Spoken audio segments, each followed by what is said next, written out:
Ja, jeg har filmet, nå filmer jeg igjen. Ja, ok, nå filmer vi. Det er veldig kult å være sin...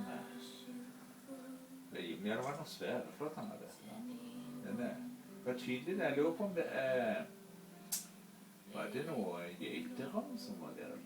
Ja, det var geiteram som var foran det andre vinduet. Ja, det var så veldig godt det der. Det er litt kult, altså. Skal jeg flytte med? Nei, det er litt stilig at den ser at du sitter innenfor her, vet du. Ja, det er veldig sånn. Det er vittig det der. De er jo ganske sånn tilpasningsdyktige, men altså dette har jeg ikke sett før. Og de ser jo godt, så jeg tenker den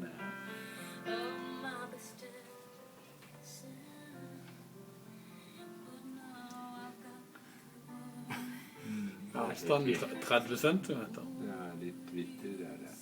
Og det blir jo interessert. Nei, så tøft. Det er så kult. Det er morsomt i det. Jeg tenker, hva er det den ser gjennom glasset her, og ikke Du, han ser nok, det er relativt lyst der inne. Han ser nok oss ganske godt.